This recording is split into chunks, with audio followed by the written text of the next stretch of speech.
Hello students, বর্ষন্স English একাডেমিতে তোমাদের আরও একবার স্বাগত।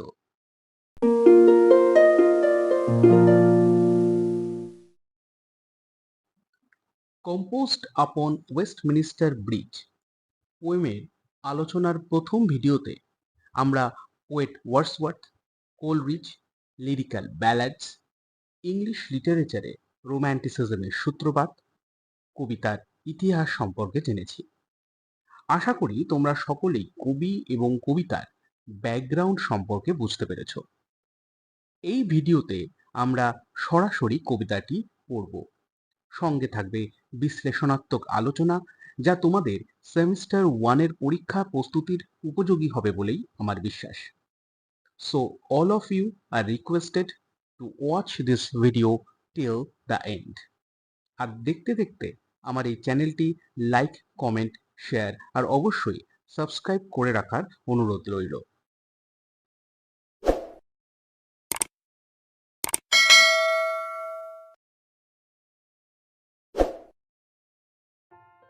প্রথমেই যেটা বলার সেটা হলো উইলিয়াম ওয়ার্ডসওয়ার্থের লেখা কম্পোজড আপন ওয়েস্টমিনিস্টার ব্রিজ হলো একটি সনেট কবিতা। এই কবিতাটি ভালোভাবে বুঝতে হলে আমাদেরকে সনেট কবিতার ইতিহাস একটু জানতে হবে। প্রথমেই আমাদের জানতে হবে সনেট কি। A sonnet is a lyric poem of 14 lines with a specific rhyme scheme. অর্থাৎ সনেট হলো 14 পংক্তির বিশেষ অন্তমিল সমন্বিত এক ধরনের গীতি কবিতা।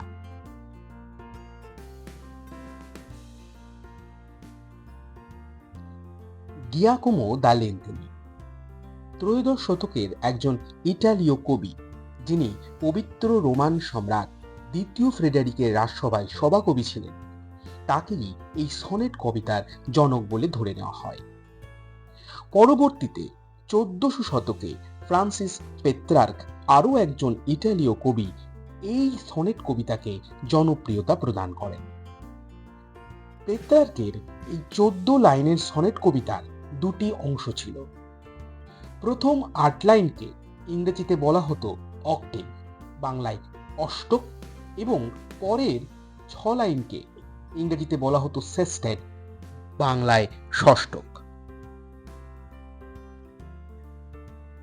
পেত্রার্কের সনেটের অক্টেভ অর্থাৎ প্রথম 8 লাইনের রাইম স্কিম হতো এ বিবি এ, এ বিবি এ, কিন্তু সেস্টেটে অর্থাৎ পরবর্তী 6টি লাইনে বিভিন্ন ধরনের রাইম স্কিম পরিলক্ষিত হয়। সে সময় ইংল্যান্ডে চলছিল নবজাগরণ অর্থাৎ রেনেসা, যার কেন্দ্রবিন্দু ছিল এই ইটালি এবং গ্রিস। ধীরে ধীরে এই ইটালি এবং গ্রিস থেকে নবজাগরণের ঢেউ ইংল্যান্ডের বুকে গিয়েও আছড়ে পড়ে। ইংল্যান্ডের স্যার টমাস ওয়াটের হাত ধরে এই সনেট কবিতার আগমন, যেটা হয়েছিল 1600 শতকে। স্যার টমাস ওয়াট পেত্রার্কের বিভিন্ন কবিতাকে ট্রান্সলেট করেছিলেন এবং তিনি চেষ্টা করতেন পেত্রার্কের কবিতাকে ইমিটেট অর্থাৎ অনুসরণ করার। সেখানে পেত্রার্কান সনেটের অক্টেভের রাইম স্কিম তিনি অপরিবর্তিত রাখলেও সেস্টেটের রাইম স্কিম তিনি নিজের মতন করে পরিবর্তন করেছিলেন। স্যার টমাস ওয়াটের পর 1600 শতকেই আর্ল অফ সারে অর্থাৎ হেনরি হাওয়ার্ড এই সনেট লেখার ধারাটিকে এগিয়ে নিয়ে যান। কিন্তু হেনরি হাওয়ার্ড একটু ভিন্ন ধরনের রাইম স্কিম ব্যবহার করেন।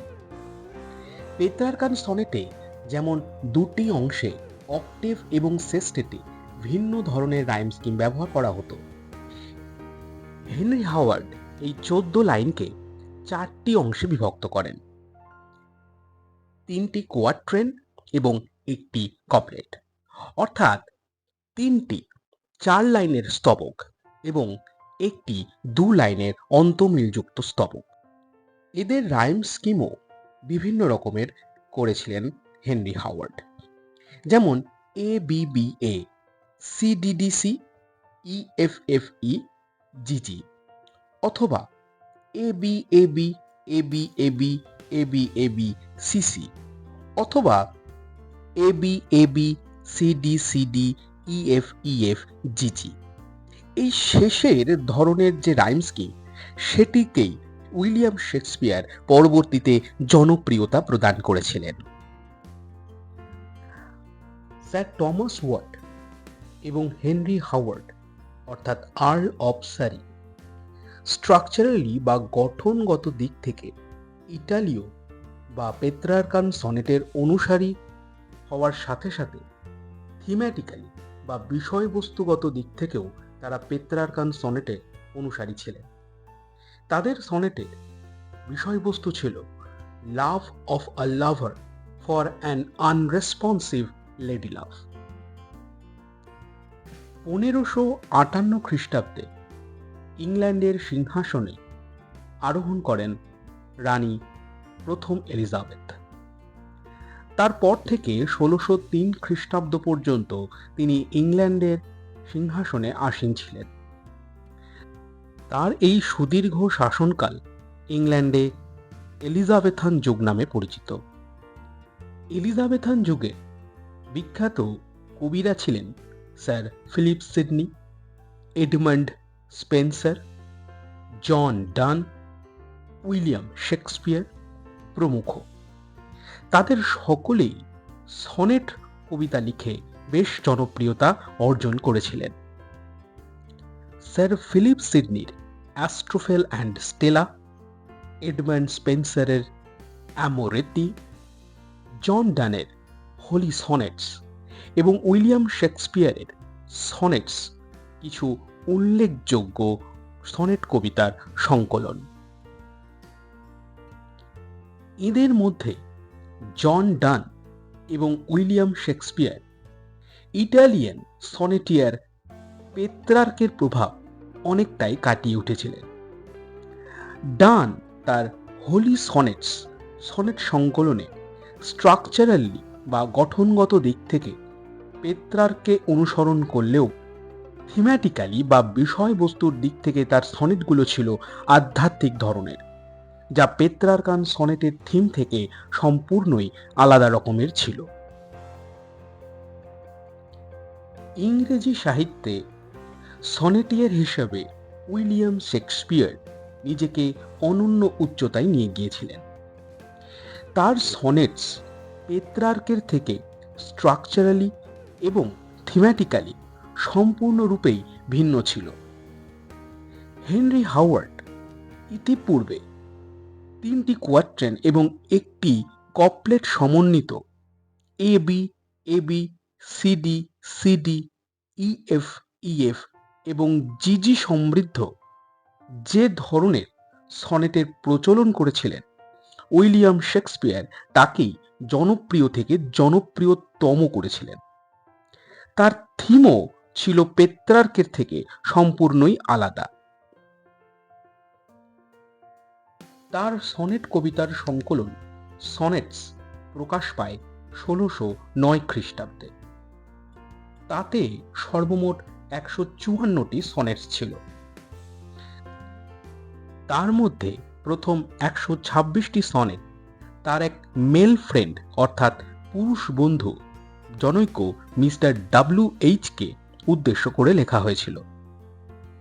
তারপরের 26টি সনেট অর্থাৎ 127 নম্বর সনেট থেকে 152 নম্বর পর্যন্ত সনেটগুলো লেখা হয়েছিল জনৈক ডার্ক লেডিকে উদ্দেশ্য করে। আর শেষের 2টি সনেট 153 এবং 154 নম্বর সনেট 2টি লেখা হয়েছিল রোমান গড অফ লাভ কিউপিডকে উদ্দেশ্য করে। তারপর থেকে বিভিন্ন যুগে বিভিন্ন সময়ে বিভিন্ন বিখ্যাত অখ্যাত কবি সনেট কবিতার চর্চা করেছেন। জন মিল্টন জ্যাকোবিয়ান পিরিয়ডের একজন বিখ্যাত কবি সনেট কবিতার চর্চা করেছিলেন। তারপর অষ্টাদশ শতকের প্রথমার্ধে টমাস গ্রে, অষ্টাদশ শতকের শেষের দিকে বিভিন্ন রোম্যান্টিক কবিরা যেমন উইলিয়াম ওয়ার্ডসওয়ার্থ, স্যামুয়েল টেইলর কোলব্রিজ, ঊনবিংশ শতকের প্রথম দিকে জন কিটস, পার্সি বেসি শেলি সনেট কবিতা লিখে যথেষ্ট সুনাম অর্জন করেছিলেন। আধুনিক যুগে ডব্লিউ.এইচ. অডেন, ফিলিপ লার্কিনও সনেট কবিতা লিখেছিলেন। ইংরেজি সাহিত্যে রোম্যান্টিক যুগে ওয়ার্ডসওয়ার্থের লেখা কম্পোজড আপন ওয়েস্টমিনিস্টার ব্রিজ এইরকমই একটি সনেট কবিতা, যা পেত্রার্কান ধারাকে অনুসরণ করে লিখিত। এবারে আসা যাক মূল টেক্সটের আলোচনায়। কম্পোজড আপন ওয়েস্টমিনিস্টার ব্রিজ, সেপ্টেম্বর 3, 1802। আগেই বলা হয়েছে কবি ওয়ার্ডসওয়ার্থ কবিতাটি সেপ্টেম্বরের 3 তারিখে লিখে শেষ করলেও আসলেই কবিতাটি কবি মনে মনেই লিখেছিলেন 1802 খ্রিস্টাব্দেরই 31শে জুলাই তারিখে, যেদিন কবি ওয়ার্ডসওয়ার্থ তার বোন ডরোথিকে নিয়ে যাচ্ছিলেন ফ্রান্সের ক্যালেই নামক একটি স্থানে অ্যানে ভ্যালনের সাথে দেখা করতে। কবিতার অক্টেভের প্রথম লাইনে কবি বলছেন, আর্থ has not anything to show more fair. অর্থাৎ কবি বলতে চাইছেন এই পৃথিবীর সুন্দর জিনিস আর কিছুই নেই দেখানোর মতো। অর্থাৎ সেই ভোরবেলা কবি ওয়ার্ডসওয়ার্থ লন্ডন শহরের যে সৌন্দর্য ওয়েস্টমিনিস্টার ব্রিজের ওপর থেকে উপভোগ করছেন, তার কাছে সেই সময় সেই লন্ডন শহরের দৃশ্যটি ছিল সুন্দরতম দৃশ্য। সত্যি কি তাই? পৃথিবীর কি আর কোনো সুন্দর জিনিস নেই, কোনো দৃশ্য নেই দেখানোর মতো? কবি এখানে এই লাইনটির মধ্যে দিয়ে অতিশয়োক্তি করছেন, অর্থাৎ উনি একটু বাড়িয়ে বলছেন, উনি এক্সাজারেট করে বলছেন। এটি একটি আলংকারিক ব্যবহার। ইংরেজি সাহিত্যে এই ধরনের অলংকারকে হাইপারবোল বা এক্সাজারেশন বলে। সেকেন্ড এবং থার্ড লাইনে কবি ওয়ার্ডসওয়ার্থ বলছেন, dull would he be of soul who could pass by a sight so touching in its majesty. অর্থাৎ কবি ওয়ার্ডসওয়ার্থের মতে যে ব্যক্তি এইরকম একটি রাজকীয় মর্মস্পর্শী সৌন্দর্যকে এড়িয়ে যাবেন, তার হৃদয় সত্যিই নিরস। ফোর্থ লাইন এবং ফিফথ লাইনে কবি বলছেন, this city now doth like a garment wear the beauty of the morning. এখানে সিটি অর্থাৎ লন্ডন শহর যেন কাপড়ের মতো করে সকালবেলাকের সৌন্দর্য পরিধান করছে। এখানে দুইটি অলংকারের ব্যবহার করা হয়েছে। প্রথমত, এটি একটি সিমিলি। সিমিলি এমন একটি অলংকার যেখানে দুটি বিষয়ের মধ্যে কম্পেয়ার অর্থাৎ তুলনা করা হয় স্পষ্টভাবে, অর্থাৎ এক্সপ্লিসিটলি। দ্বিতীয়ত, এখানে ব্যবহার করা হয়েছে পার্সনিফিকেশন। পার্সনিফিকেশন এমন একটি অলংকার বা ফিগার অফ স্পিচ বা পোয়েটিক ডিভাইস যেখানে কোনো ন্যাচারাল অবজেক্ট বা কোনো ইনঅ্যানিমেট অবজেক্ট বা কোনো অ্যাবস্ট্রাক্ট আইডিয়াকে মানুষের গুণাবলী আরোপ করা হয়। এখানে কবি বলছেন যে সিটি অর্থাৎ লন্ডন শহর যেন কাপড় পরিধান করছে। কাপড় পরিধান করা এটি একটি পার্সন বা ব্যক্তিরই কাজ। সেই অর্থে এখানে ব্যক্তির গুণাবলী সিটির ওপর আরোপ করা হয়েছে বলে এখানে পার্সনিফিকেশন নামক পোয়েটিক ডিভাইসটির ব্যবহার করা হয়েছে। এরপর ফিফথ, সিক্সথ এবং সেভেন্থ লাইনে কবি বলছেন, silent, bare, ships, towers, domes, theaters, and temples lie open unto the fields and to the sky. এখানে কবি লন্ডন শহরের বর্ণনা দিচ্ছেন। সাইলেন্ট। ভোরবেলায় লন্ডন শহরের মানুষ তখনও জেগে ওঠেননি।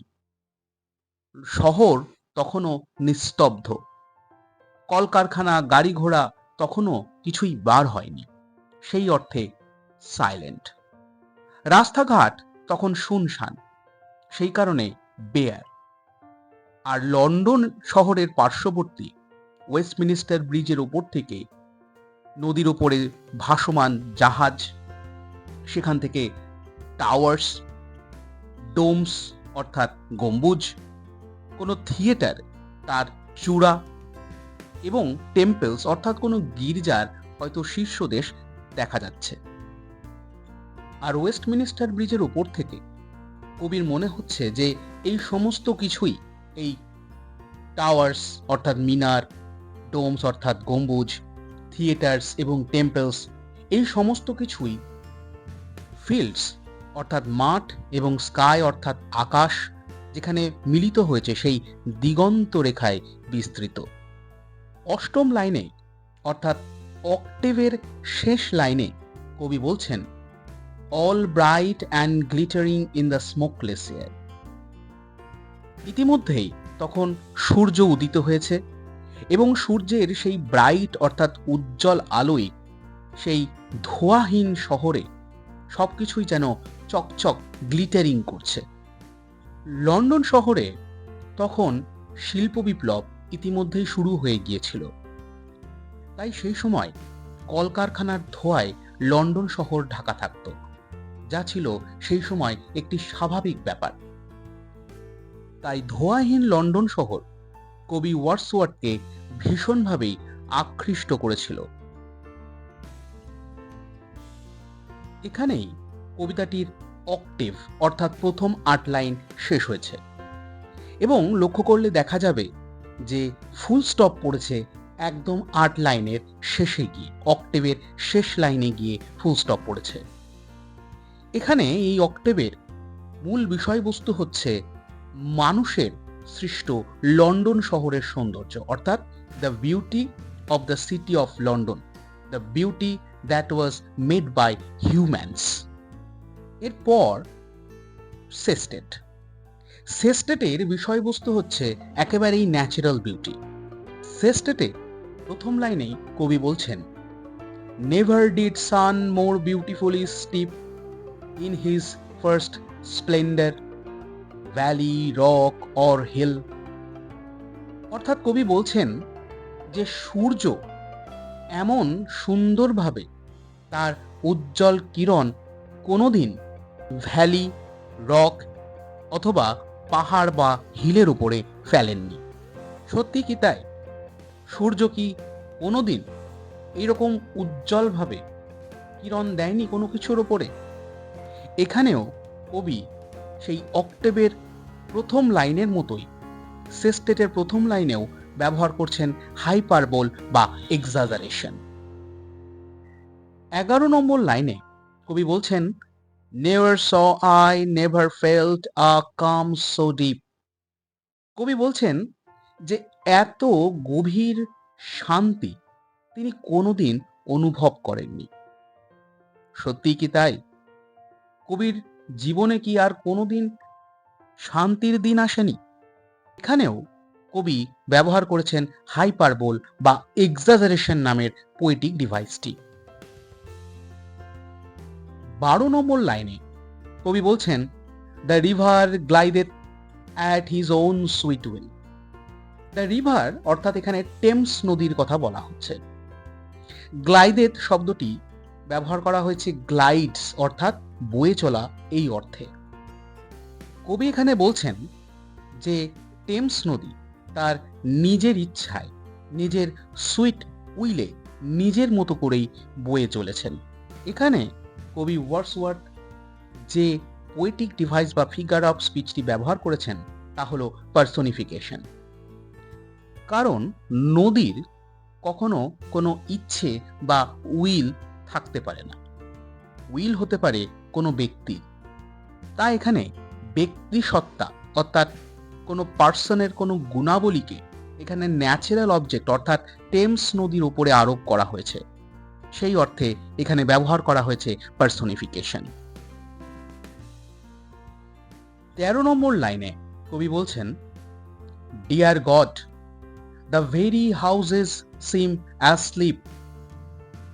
এত সুন্দর একটি দৃশ্য দেখে কবি ওয়ার্ডসওয়ার্থ এতটাই মুগ্ধ, এতটাই বিভোর হয়েছেন যে তিনি ঈশ্বরকে স্মরণ করছেন ডিয়ার গড, এবং বলছেন যে বাড়িগুলো ঘুমোচ্ছে। সত্যি কি বাড়িগুলো ঘুমোচ্ছে, না বাড়ির মানুষগুলো ঘুমোচ্ছে? এখানে দুই ধরনের পোয়েটিক ডিভাইস অর্থাৎ অলংকার ব্যবহার করা হয়েছে। প্রথমত, মানুষের যে ঘুমের ক্যারেক্টারিস্টিক, সেই গুণাবলীটি আরোপ করা হয়েছে হাউসের ওপর। হাউস নিজে ঘুমোতে পারে না, হাউসের মধ্যে বসবাসকারী মানুষেরা এখানে ঘুমোচ্ছে। দ্বিতীয়ত, এখানে ব্যবহার করা হয়েছে সাইনেকডকি নামের একটি পোয়েটিক ডিভাইস। সাইনেকডকি এমন একটি পোয়েটিক ডিভাইস বা অলংকার যেখানে অংশ বোঝাতে হোল অর্থাৎ পার্ট বোঝাতে হোল বা পুরোটাকে বোঝানো হয়। এখানে বাড়ির পার্ট অর্থাৎ মানুষ ঘুমোচ্ছে এইটি বোঝাতে পুরো বাড়িটিকেই উল্লেখ করা হয়েছে। সেই অর্থে এখানে ব্যবহার করা হয়েছে সাইনেকডকি নামের পোয়েটিক ডিভাইস বা ফিগার অফ স্পিচটি। সেস্টেট তথা কবিতাটির শেষ লাইন 14 নম্বর লাইনে কবি বলছেন, and all that mighty heart is lying still. এখানে যে পোয়েটিক ডিভাইস বা ফিগার অফ স্পিচ বা অলংকার ব্যবহার করা হয়েছে তা হলো মেটাফোর। কবিতাটির এই লাইনের অর্থ কি? এখানে মাইটি হার্ট বলতে লন্ডন শহরকে বোঝানো হচ্ছে। ইংল্যান্ডের রাজধানী শহর লন্ডন। আশেপাশের যতগুলো শহর রয়েছে তার মধ্যে লন্ডন শহর সবচেয়ে বড়, সবচেয়ে মাইটি। সেই হচ্ছে ইংল্যান্ডের প্রাণ, ইংল্যান্ডের হৃৎপিণ্ড। একটি হৃৎপিণ্ড, একটি হার্ট যেমন একটি মানুষকে বাঁচিয়ে রাখে, সেরকম ইংল্যান্ড দেশটিকে বাঁচিয়ে রেখেছে ইংল্যান্ডের হার্ট, এই লন্ডন শহরটি। এই শহরটিকে কেন্দ্র করেই আশেপাশের সমস্ত শহর বেড়ে উঠেছে। মেটাফোর এমন একটি পোয়েটিক ডিভাইস বা ফিগার অফ স্পিচ যেখানে দুটি বিষয়ের মধ্যে কোনো কম্পেয়ার বা তুলনা করা হয় ইমপ্লিসিটলি অর্থাৎ অস্পষ্টভাবে। এখানে লন্ডন শহর এবং হার্টের মধ্যে যে কম্প্যারিজন অর্থাৎ তুলনা হয়েছে সেটি হয়েছে অস্পষ্টভাবে। তাই বলা যায় এখানে ব্যবহার করা হয়েছে মেটাফোর নামের পোয়েটিক ডিভাইস অর্থাৎ অলংকারটি। যেহেতু সেই ভোরবেলায় লন্ডন শহর তখনও জেগে ওঠেনি, তাই কবি ভাবছেন যে সেই হার্ট বা হৃৎপিণ্ড, ইংল্যান্ডের হৃৎপিণ্ড তখনও নিশ্চুপেই শুয়ে আছে। এবারে আসা যাক কবিতাটির রাইম অর্থাৎ অন্তমিল এবং রিদম অর্থাৎ ছন্দের বিষয়ে। আগেই বলা হয়েছে যে উইলিয়াম ওয়ার্ডসওয়ার্থ এই কবিতাটি লিখেছিলেন পেত্রার্কান সনেটের ধারাকে অনুসরণ করে। সেই ধারা অনুযায়ী প্রথম 8 লাইন অর্থাৎ অক্টেভের রাইম স্কিম তিনি পেত্রার্কের মতোই বজায় রেখেছেন। যেমন আমরা যদি দেখি তাহলে দেখব কবিতাটির প্রথম 8 লাইনের প্রথম এবং চতুর্থ লাইন, আবার পঞ্চম এবং অষ্টম লাইন পরস্পর অন্তঃমিলযুক্ত। যেমন ফেয়ার, উয়ার, বেয়ার, এয়ার। অন্যদিকে দ্বিতীয় এবং তৃতীয় লাইন এবং ষষ্ঠ এবং সপ্তম লাইন পরস্পর অন্তঃমিলযুক্ত। যেমন বাই, ম্যাজেস্টাই, লাই, স্কাই। অর্থাৎ আমরা এইভাবে বলতে পারি যে কবিতাটির অক্টেভ অর্থাৎ অষ্টকে rhyme scheme A B B A, A B B A. Octave অর্থাৎ প্রথম 8 লাইনের ক্ষেত্রে উইলিয়াম ওয়ার্ডসওয়ার্থ পেত্রার্ককে অনুসরণ করলেও শেষের 6 লাইন অর্থাৎ সেস্টেটে তিনি নিজের মতো রাইম স্কিম করেছিলেন। এখানে দেখা যাবে যে 9th লাইনের সাথে 11th এবং 13th লাইন অন্তঃমিলযুক্ত, আবার 10th লাইনের সাথে 12th এবং 14th লাইন অন্তঃমিলযুক্ত। যেমন স্টিপ, ডিপ, অ্যাসলিপ, আবার হিল, উইল, স্টিল। অর্থাৎ সেস্টেটের rhyme scheme CD CD CD. রিদমের ক্ষেত্রে বলা যায় কবিতাটি মোটামুটি আয়াম্বিক পেন্টামিটারে লেখা, যদিও কিছু কিছু জায়গায় ভ্যারিয়েশনস রয়েছে। আর কবিতাটির প্রতিটি লাইনে 10টি করে সিলেবেল থাকায় 5টি করে ফুট তৈরি হয়েছে। গ্রিক ভাষায় পেন্টা অর্থাৎ 5, সেই অর্থে কবিতাটি আয়াম্বিক পেন্টামিটারে লিখিত। ডিয়ার স্টুডেন্টস, উইলিয়াম ওয়ার্ডসওয়ার্থের লেখা কম্পোজড আপন ওয়েস্টমিনিস্টার ব্রিজ পোয়েমটি আমরা দুটি ভিডিওতে আলোচনা করেছি। ভিডিও দুটি কেমন লাগলো তোমরা অবশ্যই কমেন্ট করে জানাবে।